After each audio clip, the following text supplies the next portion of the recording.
Hey now, my name is Nick, this is Board Game Brawl, and it is time for part 3 in my top 100 games of all time. We are counting down from number 80 to number 71, and I'm telling you, the further and further down this list we go, the more and more excited I get. We are talking about some of the games that I think are just phenomenal and should be in any gamer's collection, if you're the type of gamer that type of game applies to, I guess. But I really love these games, and I hope that this list encourages you to go out and find out more about them. And of course, as with the other parts of my list, we will be having rebuttals from the Board Game Geek community. Let's get to it. My number 80 is Kaosball from Cool Mini or Not. Now, I never played Blood Bowl, which this game definitely borrowed some inspiration from, but I have no desire to go back and play Blood Bowl because I think that Kaosball provides everything that I need for a fantasy sports type of game. You have all these cool miniatures representing different teams, and every team has a different special power. You have Amazons versus demons versus Valkyries versus zombies. They all have their own powers, and you're all in like this rugby slash football slash soccer game, and all the cool cards that you're using in order to actually have your characters do actions. This is cool card play where you simultaneously flip over cards and you can't play doubles of the cards, which forces you to think very strategically about how you do things. And then you can have, if you decide to get even more in depth with it, you can purchase the capabilities of ringers who come onto your team that are super powerful, but they take a lot of your points, or you can buy upgrades for your team. There's just so many cool ways you can do this game. I have even played league rules where you can actually set up like a fantasy league playing different games over a period of time, like with brackets. That would be even more awesome. I like everything about this game, the cool minis, and hence the name, Cool Mini or Not, all the artwork and the gameplay. It's a very fun, frantic game. That is Kaosball from Cool Mini or Not. Now, Toy Marine says, stuff like this make me angry. This is nothing but a giant shelf piece. It looks amazing on the shelf, but as soon as you actually try it, you're left with that empty feeling that you've wasted not only your time, but your money. My number 79 is Battlestar Galactica from Fantasy Flight Games. Now, I've barely watched Battlestar Galactica. I know some people say it's the best show of all time, but even with as little as I've watched of the show, I can tell that this game is incredibly thematic and pays suitable homage to it. You have all this suspicion of being on this spaceship and trying to work against these impossible odds together, but there may be a player, one or more players amongst you who are Cylons, who are actively working against you. And that may even change mid-game because there may be sleeper agents, which is such an interesting aspect to it. And you're throwing in cards trying to get through these different crises, and on top, that would be enough game right there, and we've seen a lot of games like that, but there's all these different cooperative gameplay aspects about it, and you've got these ships coming around the board from the Cylons, and you have to send out Vipers to go and fight them. It is so thematic, it is so overwhelmingly cool in a lot of ways, and the only reason it's not higher up on my list is because it is so long to play. But despite that, most of that very long segment of time, 4 to 5 hours, is very exciting and very tense and very stressful. So if you like trader games and you're up for a heavy game, this should definitely be on your radar. That's Battlestar Galactica from Fantasy Flight Games. But Roffin Shiv says, save your money and just play Werewolf. If you absolutely need 2 extra mini games on top of Werewolf, break out 2 other games and play them simultaneously with Werewolf. You'll get much the same effect. My number 78 is Sushi Go from Adventureland Games, and now most recently reprinted by Gamewright Games with new and updated artwork, and now in a tin, of course. But no matter how you play the game, it's just a fun filler game. Very easy to learn, but also very competitive as well. This is basically 7 Wonders distilled down to its constituent part, the card drafting. But what you're drafting are different plates of sushi, which is it's just a tiny bit of theme, but it works really well. It's all very charming. The artwork is very cool. And you're trying to get these different sets of cards and trying to, sometimes you hate draft to keep cards away from another player. Sometimes you just hope a card makes it back around to you. So it's that core drafting mechanic that's very, very cool. And different aspects, the chopsticks, giving you extra actions, when to take those, when to let them pass you by, when to go for sometimes difficult to get goals, like getting enough sashimi to get the 10 points, or just going for something simple like dumplings, because there's a lot of dumplings, but in order to get the most points out of them, you do need a lot of them. So there's interesting decisions here, but it's not too heavy. It's very light. This is the perfect type of game that you can break out with people who are new to modern board gaming and sort of ease them into more complicated games. And of course, it's very charming and cute to boot. That is Sushi Go from both Adventureland Games and Gamewright Games.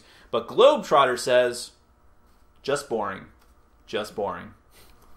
My number 77 is Rise of Augustus, released domestically from Asmodee Games, although originally it was just called Augustus. I don't know why they changed the name. Now, I have heard people say that this is just gamerly gamer bingo, and I won't argue with that. That's essentially what it is. You have these different cards out here representing different territories of ancient Rome and also different politicians from Rome as well, and you have to put your legions, represented by little meeples, down on the corresponding symbols that are going to be drawn by one player from a bag. So they'll say one sword, or one chariot, or one, I don't know, like shield or legion, something like, yeah, shields. And then everyone's going to have a chance to put a legion down on a corresponding symbols on their card. Whenever someone fills up the card, they say, Ave Caesar, essentially Ave Bingo. and then they get to score that card. But you're also chasing for these different things out on the board, trying to be the first one to get these bonus point tokens until someone gets a certain amount of cards out in front of them. Then the game will end. And I don't know. I know it's bingo, but it works so well. It's another great gateway game. It's a little bit tricky to teach new people at first, but then once they get it, it's like, oh, it's bingo. And it just works well. It looks great. The artwork is great. And it's surprisingly addictive fun. You should definitely give it a shot. That is Rise of Augustus, or just Augustus, from Asmodee. DS Owner has a different opinion. He says, I don't see it. Don't see why this game has a good rating. It's not a gamer's game, but I can't see families sitting down and playing this game either. Who is this for? My number 76 is Risk Legacy from Hasbro, of all companies. And yes, it's a Risk game, but if you don't know about this game, it is so much more than just regular Risk. In fact, one of the frustrating things here is that I can't say too much about the game because that would be giving spoilers. And how many times can you say, I can't tell you about this board game because I'd be giving spoilers away? But it's so cool how this is implemented.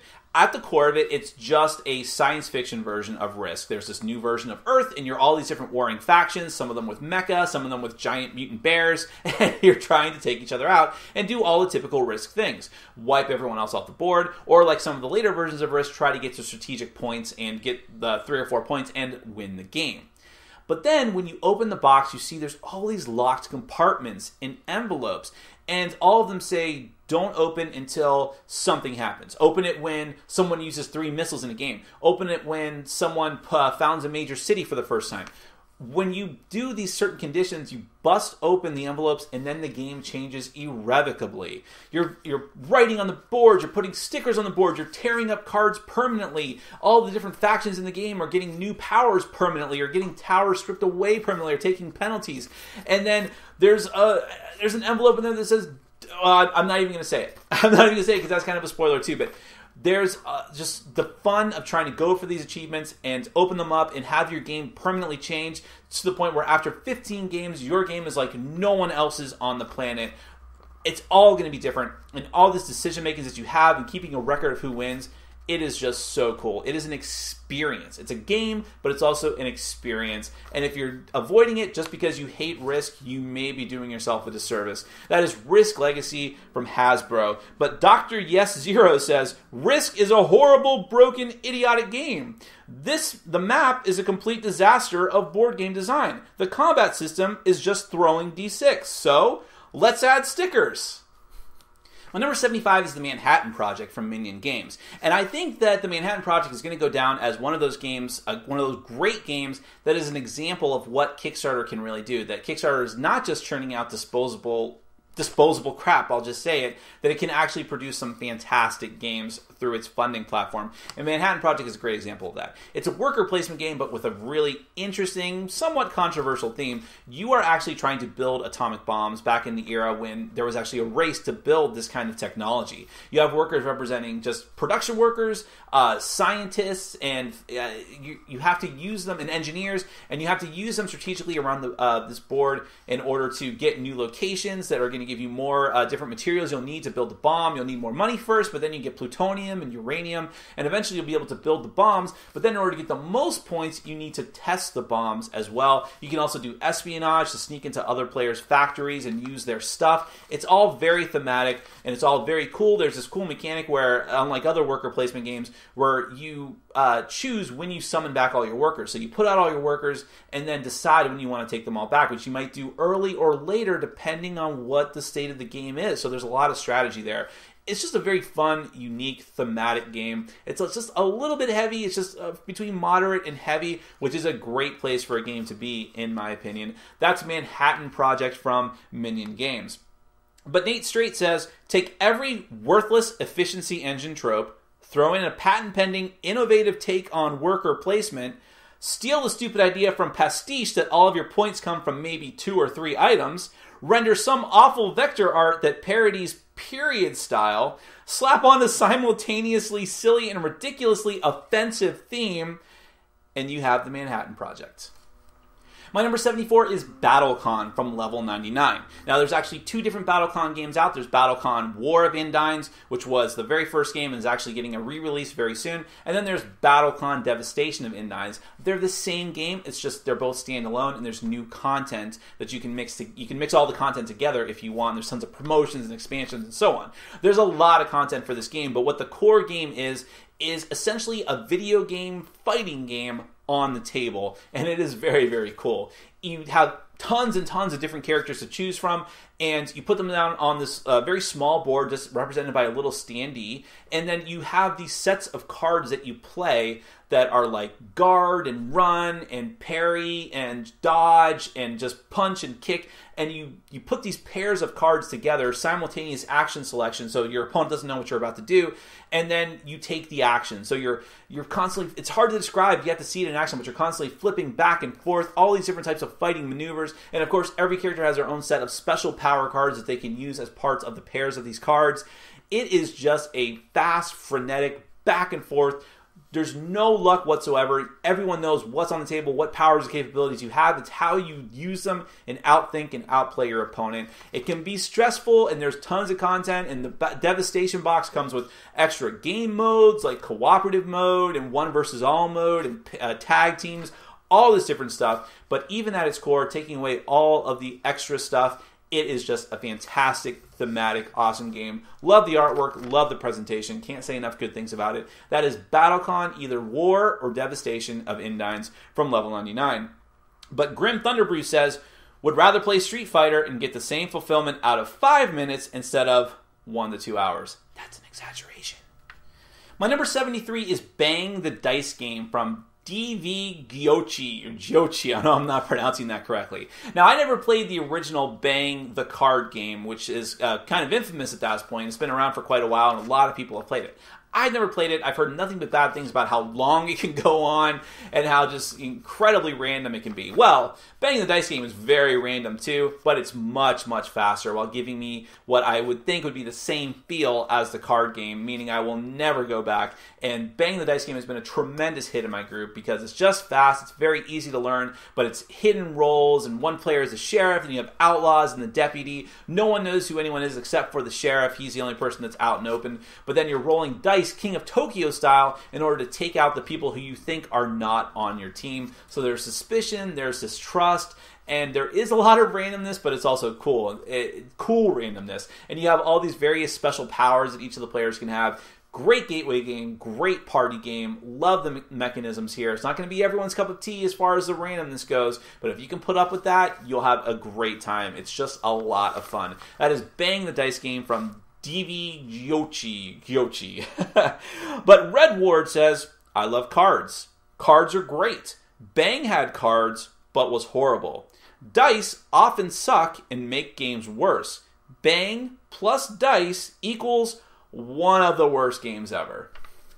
Number 72 is Forbidden Desert from Gamewright Games. This is the sequel to Forbidden Island, also from Gamewright, and they're both from the same designer of the very famous Pandemic, Matt Leacock. And there's a lot of shared themes in between all of them, and while I think that Pandemic is a superior game to Forbidden Desert, which is a bit of a spoiler, I think that Forbidden Desert completely replaces Forbidden Island for me. This is a cooperative game where you're stranded in this desert, you're looking for this buried treasure or this ancient buried city, and now you get cut off from your support, there's a sandstorm rolling in, and your only hope is to find these buried treasures in this airship that's going to fly you out of this area. So you have to work together, everyone's got special powers, you're going around this map trying to dig out tiles, find of special equipment and gear that can help you find the parts of this airship. And also, you might have to hide in tunnels, and you have to worry about thirst. It's very difficult. It's very thematic, but it's a great gateway game for people. I'm saying that a lot on this section of the list, and I think that it's going to work for a lot of different groups. Forbidden Island might still be better for younger players and people who are totally new to the hobby,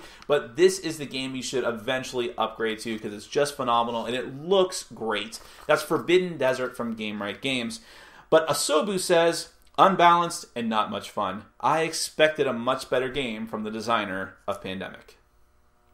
And last up for today's list, my number 71, 5 Tribes from Days of Wonder, which is a pretty new game. It just debuted at Gen Con, and it is so unlike the rest of the Days of Wonder's catalog, but in a lot of very cool ways. It's a heavy Euro game. It's not typically my style, but it just works very, very well. It's very beautiful to behold. You have all these cool tiles and these camels and palace and palm tree miniatures and all these different meeples that go out on the board. And there's these cool djinn cards, and you're trying to get the power of these djinns. Thematically, it doesn't really work that well, but because you're just trying to move tribes around, you don't really know what's going on, but mechanically, it's awesome, and component-wise, it's awesome as well. You have to pick up all these meeples and do the Mancala mechanism, which is a mechanism I really, really love. I don't really know why, I just really enjoy it. But you're dropping all the meeples around the map, and wherever they end up is a special action that you're going to take, and the more meeples of the same color that you have there, the more powerful that action will be. And of course, like I said, you get the power of these djinn cards, which give you even more power, and you're trying to work up and get as many points as possible. It's really, really fun. It is a bit long. The analysis paralysis is very strong with this one, and I don't like the bidding mechanism, but I think it's a testament to how good the game is that I can put up with those faults and still have a fantastic time. I highly recommend it. That is 5 Tribes from Days of Wonder, my number 71. But Ghosterly Gus closes us out today by saying, really, this is one of the most unpleasant games I have experienced in quite some time. Mid-game, I was standing and pacing, wanting desperately to end the torture. You could not pay me to play this game again.